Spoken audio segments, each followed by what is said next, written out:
Let's wait for a while. Okay, the registration is started. This is the first part of our lecture of 3rd of November, if I am not mistaken. And in this part, we shall make some exercises connected with concrete models of biomedicine. Okay. Let us start with our first example. So we have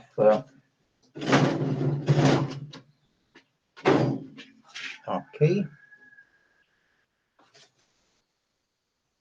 x prime equal. We have x, and here we have 1 minus x minus epsilon divided by 1 plus x. Do you see well? Yes. Very good. This is very, very important. Even if it is snowing, even if it is bad weather, I prepare the equipment. So shall with this dimension, you can see well. Okay. And the other guy is epsilon prime, is epsilon. And here we have simply minus 1 plus, and here we have to take x over 1 plus x. So the question is the standard question we pose everywhere. We have this exercise. This shall be our first exercise that summarizes the first part of our lecture course. We have to find stationary points, make Taylor expansion, and then see the behavior to say if it is a saddle point, if it is focus, if it is not. Therefore, we have to see this. Actually, since this system is known as modification of the system preda-predatore, therefore, we have Rosenzweig.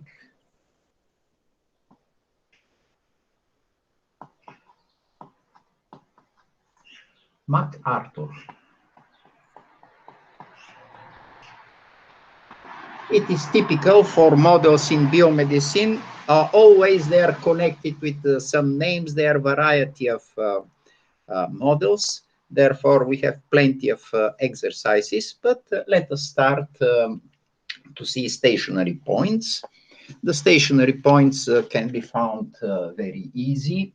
We have to take, of course, we shall try first of all to, for example, this first guy equals 0 means or this is 0 or this is 0. Let us take simple case. If x is equal to 0, of course, epsilon can be found. But in this case, find the stationary points, since always models in biomedicine are connected with a number of cells. They interpret X as number of infected cells, epsilon the uninfected cells, or you have different interpretation, but always we are interested in the case when this is positive. And of course, we are trying points epsilon strictly positive. These are interesting points. So if we exclude x epsilon equals 0, then we have to solve the second equation is more simple, minus 1 plus x over 1 plus x equal 0. So what we get here is obviously the equation 1 plus x equal x. And this leads you to something that is impossible.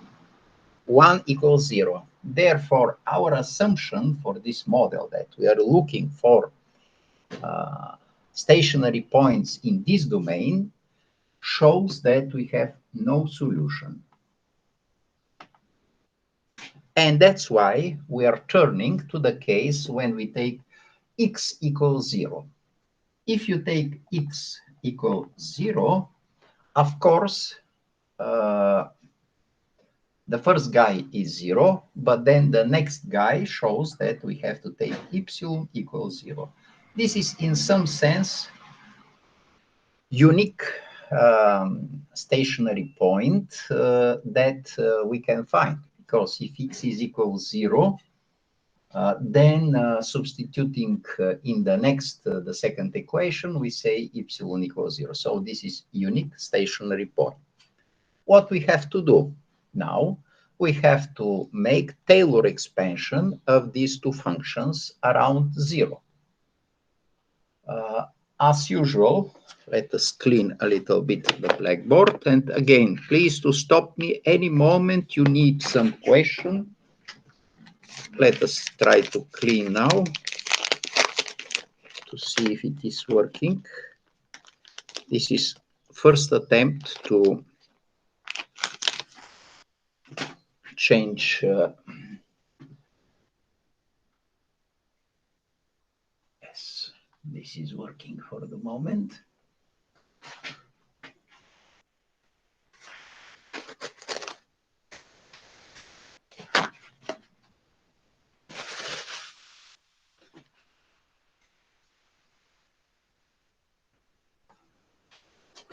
As usual, we shall call this function shall be called f1, and this function shall be called f2. As usual, f1 depends on x and y, and f2 depends on x and y. So what is our next purpose? Our next purpose is to make Taylor expansion of f1 near 0. So to do this, I want to rewrite again Taylor that says f1 of x epsilon when xy are close to 0 is equal f1 in 0, 0. We know the first term is always 0 because we solved the stationary points. We found the stationary points. So we start with the x, the function f1 in the point that we are interested in, 0, 0. What does it means? This means we take the function f1. If we calculate the partial derivative in x, we fix epsilon, take the derivative in x, write the expression, and then we substitute after calculating the partial derivative, the value in 0. In fact, our first derivative, the x of f1, how shall be computed? This is the function. Epsilon is fixed. So we have the partial derivative of first term, I open brackets, minus x squared minus x epsilon divided by 1 plus x. And how you compute? The derivative of first guy is 1. The next guy, minus x squared, what is the derivative? This is minus 2x. And then we have derivative of this fraction. If you have fraction of two functions, then you apply the usual rule. Derivative of a divided by b prime. How is computed? This is a prime b minus a b prime. divided by b squared. This is the usual formula for computing the derivative of this fraction. So first we take the derivative of the numerator. The derivative of numerator, if we fix epsilon like constant, this is the function x. Derivative of the function x is 1, and we set minus, and here we apply the rule. The first derivative a prime is epsilon, because epsilon is a constant. In x we didn't touch, times 1 plus x minus, as it is written here, minus ab. So x epsilon times the derivative of b, but the derivative denominator is 1, because 1 derivative of 1 is 0, derivative of x is 1. Therefore, we finish numerator and we have to put b squared, which is 1 plus x squared. Sorry, I made a mistake. 1 plus x, everything squared. So this is, as we promised, the first derivative with respect to x. And now, after computing it, we shall substitute with the point 0, 0. So this vertical line means after computing the partial derivative, put instead of x 0, instead of epsilon 0. We write the same thing here, 0, 0. We write the same thing here, 0, 0. And then we compute. 1 is remaining. If I put x 0 here, this is 0. And you easily see that if you put x epsilon 0, this guy is also 0. So this is our first partial derivative. Now, let me ask you if you agree with this calculation, and if you have some questions for this calculation. One moment to see. Yes, it is working. So in the case in which I decide to take x equals 0 and epsilon equals 0, I have always to do this Taylor expansion and then calculate the partial derivative in yes. 0. Okay. In the stationary point, remember that this choice 0, 0 is connected with the stationary points we found. Therefore, if here, for example, I have 1, 1, after calculating everything, I have to put here 1, 1, 1, 1, and of course the result shall be different.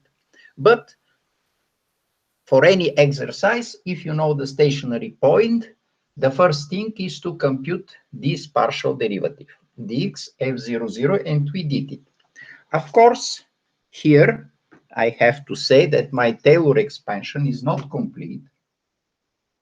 Let me clean this. Here I have to add something important. What is the Taylor expansion? We take this partial derivative, then we multiply it by x, and then we have to do the same thing with the partial derivative with respect to epsilon. The epsilon f1 in 0, 0, epsilon plus, and here we have remainder that we shall simply clean from our, after this shall consider remainder is not important, so we kill him. And these are the two terms that always appear in your Taylor expansion. This should be f1, this should be f2. You have to put here 2, 2, and you compute this. If, of course, again, I repeat, if the stationary point is 0, 0. If the stationary point is not 0, 0, but for example, 1, 0, I have to replace here 0, 0 with 1, 0, and this x shall be replaced by x minus 1. This is connected with our stationary point. Okay, is it the answer clear? Do you have some? Yeah. Okay. Other questions?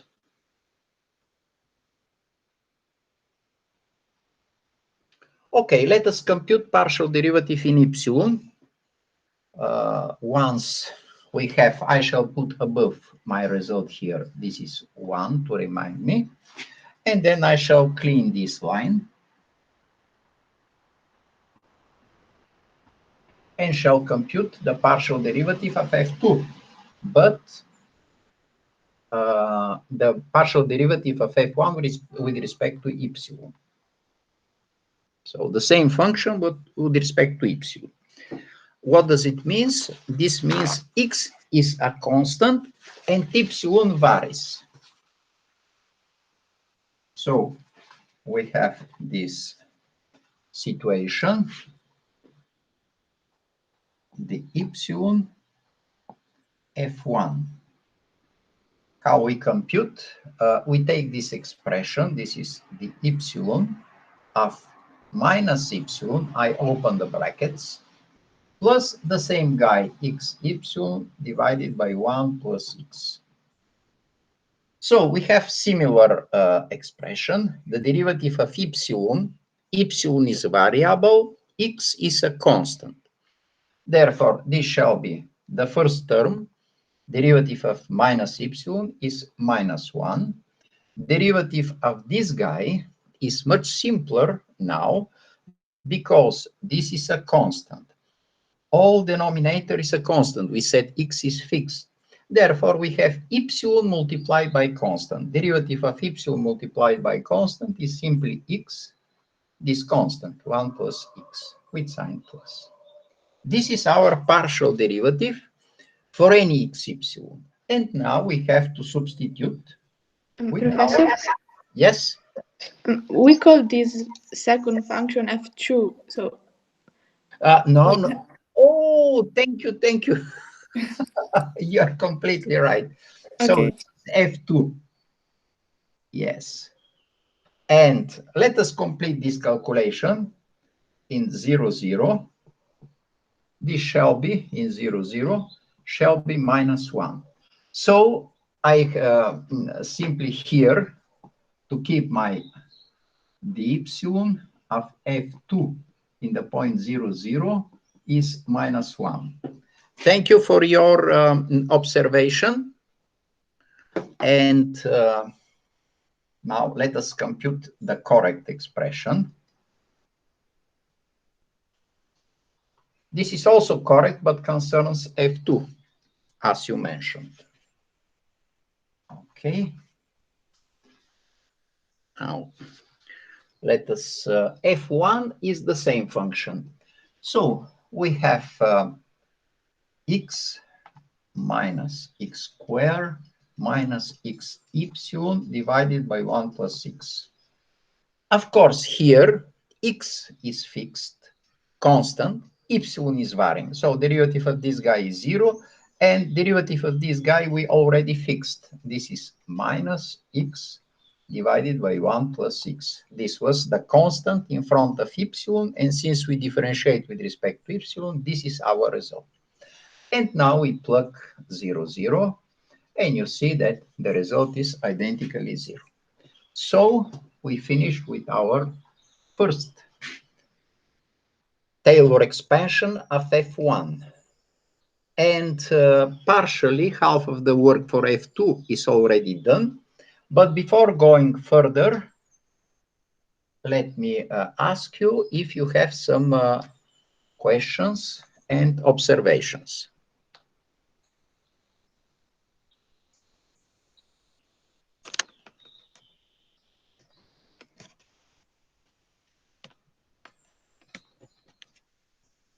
Yes, this is precisely. Okay, let us go further. Let us compute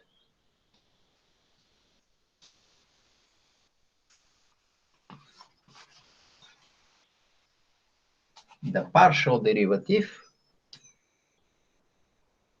with respect to x of f2. f2 was this expression, so here epsilon is fixed and x varies. This is partial derivative with respect to x of minus epsilon plus epsilon x divided by 1 plus x. Again, we apply for derivative. The first derivative is, of course, epsilon is constant, so its partial derivative is 0. And here for this fraction, we apply the usual rule. So this is the derivative of numerator in x, that is epsilon, times denominator, 1 plus x, minus, now we keep epsilon x, and multiply by the derivative of denominator. This is 1. And this is our expression above. And we have a prime b minus a b prime, as we have written before. Below, we have 1 plus x squared. And as usual, we have to take 0, 0. We have to take 0, 0. And in 0, 0, you get immediately 0. So we can write now the x f2 in 0, 0 is 0. Okay, one more look at this line before cleaning it. You can see it, and if you have some questions, you can stop me.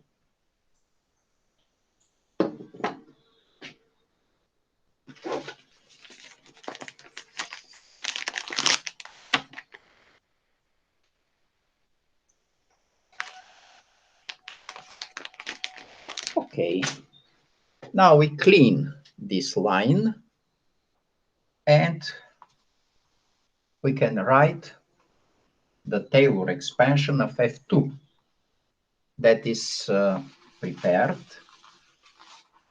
We have first we substitute this guy with 1. So I shall clean this part and shall write simply x. This is 0, so we can clean everything after this, simply to remind us the fact that this is not exact expansion plus remainder, because this is Taylor expansion. Always f1, the function f1 is not x, but this is the first term of Taylor expansion. The first terms are this, and this is the remainder. And at the same time, f2 x epsilon, let's say this is remainder 1, shall be what we have to write. This guy is responsible, this stays in front of epsilon. So we have minus 1 times epsilon. And the other guy is 0 times 6, but we shall not write 0 times 6 because this is always 0, plus R2. And we are ready with our system. And we can say that now, neglecting these guys, we can write the following system. I shall use the same letters x and epsilon, but if you don't like, because formally the system 1 is not the system that we shall write.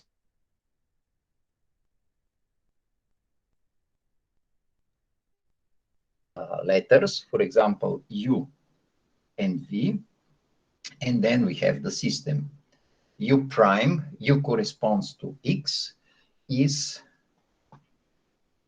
X, is U. V prime is minus V. And you can say immediately what is the behavior of this system. Of course, your matrix 2 by 2 matrix is diagonal 1, 0, 0, minus 1. And you can recognize immediately the eigenvalues. They are on the diagonal. One eigenvalue is 1, the other eigenvalue is minus 1. So if you take a look in your notes, can you say me what kind of point is this stationary point? We called it, what was the name? This is difficult at the beginning to make this. Unstable knot.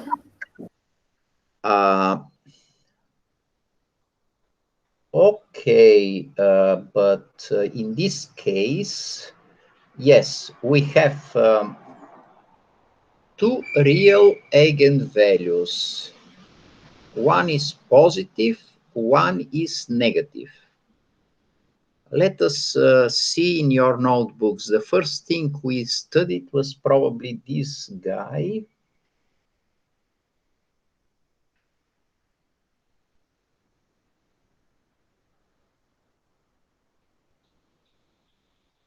When you have, what was our picture? We have two real eigenvalues. One is positive, one is negative. Maybe saddle point. Maybe saddle point. Therefore, we can say that when you have lambda 1, lambda 2, one is positive, the other is negative, we have so-called saddle point. Let us see what was the behavior of the solution near this saddle point. We had a small picture. I think it is much better if you can connect each of the cases with small picture. You add the picture, and with this your exercise is finished. So one proposal was unstable knot. But in stable knot, what was, let us remind a little bit. I shall use this part of the blackboard, so shall clean this part.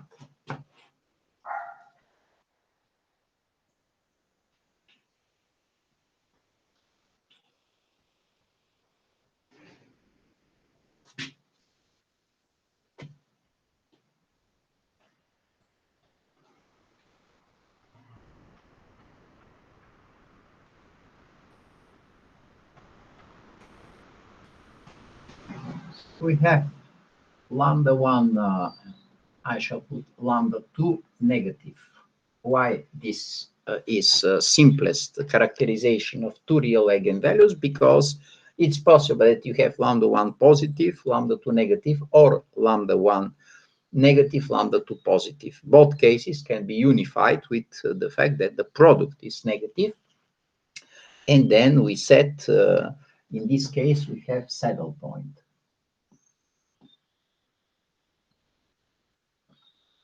Let us remain. Then we have lambda 1 positive, lambda 2 positive, or lambda 1 negative, lambda 2 negative. And in both cases, we called it knot.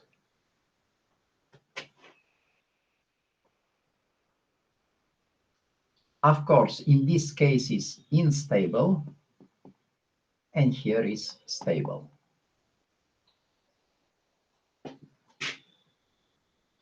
And finally, we had the case lambda 1 as complex number. And in general, here we had focus. That may be again or circle or some spiral that is approaching zero, therefore we have stable focus, or unstable when the spiral is going far away from our center, from the stationary point. Therefore, according to this classification, we have saddle point, and of course you can add a small picture for your saddle point. But before making it, let me ask you if you have, this is important classification, this is important finally, after all lectures we had, this is the final conclusion, and I would like to make you do this easily, remembering these few lines that gives the characterization of the stationary point. So please do take a look, and again, I am asking for your questions if this part of the exercise, practically the exercise is finished. We have only to add a small picture, but this picture was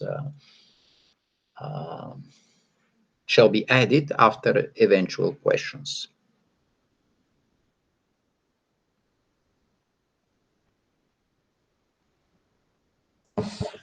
Sorry, I can't read where it's written focus lambda 1.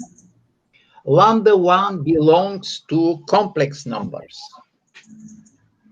So lambda 1 belongs, this is the symbol of belonging to complex numbers. This is the symbol of complex numbers. Yes, thank you. And have in mind that in this case, we can add something important, simply to answer more precise to your question. Always, since our systems are with real coefficients, the second lambda 2 is exactly lambda 1 bar. In this case, we have two eigenvalues, but both they're conjugate to each other. And we have a real complex number. Therefore, imaginary part is not zero. Okay, and you wanted to add to your question something? Yes, before I didn't get how we found the matrix A. It is very simple. Look here. The system 2. So let me, for the moment, if the Taylor expansion is clear, I shall clean to explain how we built this matrix, because this comes from here.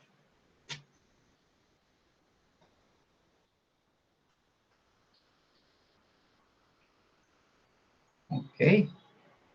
I think your questions show that now you understand much better this thing that probably 1 month ago should be miracle to ask you to do this. And now your questions show that we can do really practical exercise with this type of important models. By the way, after a while, we shall see SIR model.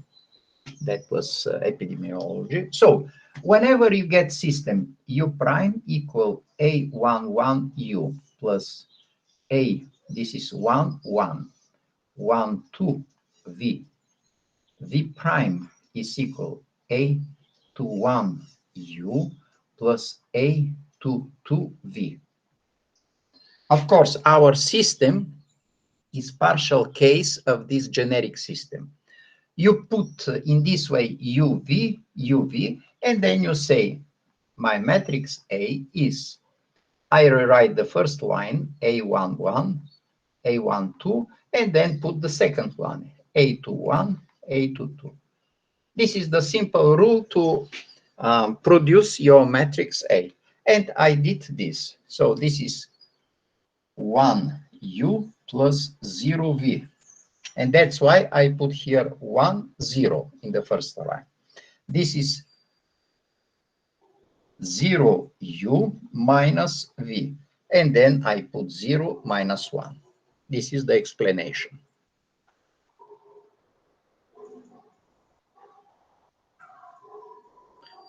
Okay, thank you.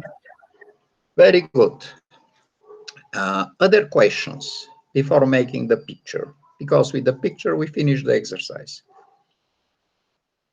Then let us clean for a while and try to see this first example. After this, I think we can make small break, and then we shall make the second exercise.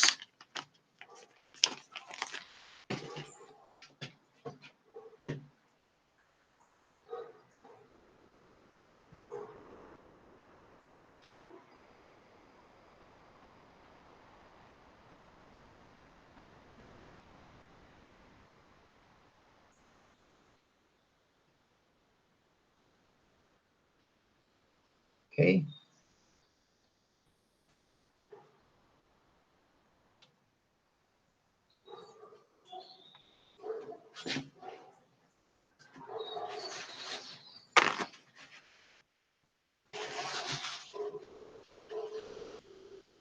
We shall repeat the picture that we did for this case, lambda 1, lambda 2, and I shall assume here the system shall be, in this case,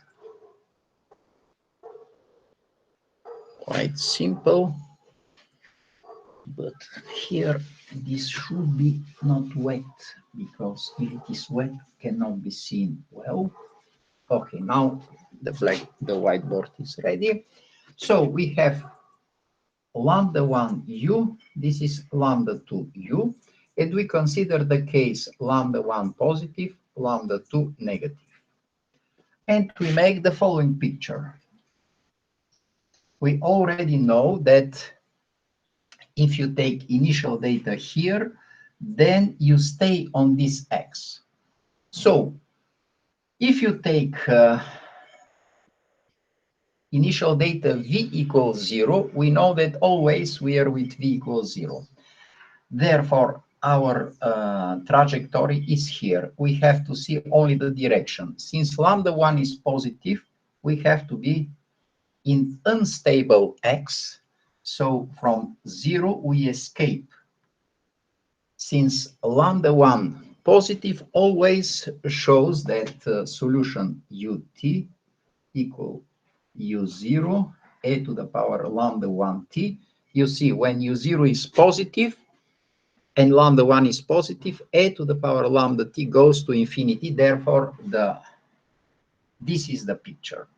While on the other side, for v, we have this. And then when our initial data are here, we had a picture that was,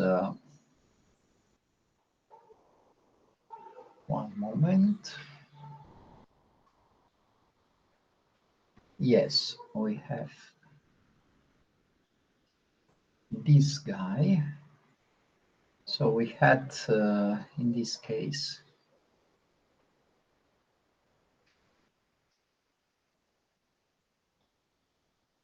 and as you can say, this shall be similar. While when you approach, you shall have this. So here we have approaching, and here we have, and similar picture shall be done here. This is escaping, this is entering. So we have kind of such behavior, and here such behavior. Okay, this should be our picture, and I would suggest you after the break to show you some kind of software that produces this picture automatically. Therefore, we shall check what we have done practically. In this specific case, even these lines are straight lines. But in general, when you have this matrix generic, you may have, of course, in this case, you shall have always picture similar to this one. So I shall be satisfied if you can make this picture and add to the conclusion that we have saddle point. So let me ask you, yes? Did you draw the saddle point? I think yes, because we have lambda 1. Yeah, yes. In my notes, I have a different draw for saddle Then we point. have to with notes. That's why I told you I have the same feeling that there is a small difference. We shall make the picture after the break with software to decide what is the correct one. Okay, thank you. Sorry. Christina, this is very important question. So I put for you red point. This is really very important. If you mention that this is not the same as in my previous, and this is a very important question. That's why I put red point to your question. Okay. Actually, we can write the solution explicitly. Our solution u t is always u0 a to the power lambda 1 t. Vt is v0 a to the power lambda 2 t. And here we find a kind of relation uv equal some power constant. So thank you very much, Christina. Let us keep in mind that the picture we did last time, I simply forgot, is completely different. Because lambda 1 was positive, lambda 2 was negative, and we have a kind of hyperbola. So we had this picture. This was like this. This means that very often we can make, since I made a mistake, you also at the beginning can make mistakes, but this is with exercises. Now in the morning early, I made this mistake that was punished for me, and for you was support of 1 red point. You see how we can easily build now the arrows, simply because I forget that when you have lambda 1 equal 1, lambda 2 equal -1, then you have practically the product of these two guys is a constant, C. And u times v equal a constant is kind of hyperbola. We have such behavior. And always we have to be, we have to be ready to make the picture for the saddle point. Therefore, saddle point, the pictures are hyperbola, and I corrected it. But after the break, we shall make software application that will show if I made a mistake.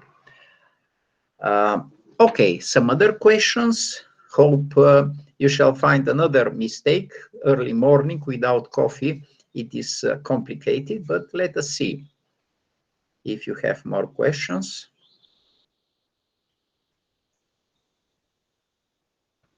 Okay, then if you don't mind, I shall stop the registration, shall escape for 5-10 minutes, shall take a coffee, hoping after the break to diminish the number of errors. Okay. So to stop, interrompi.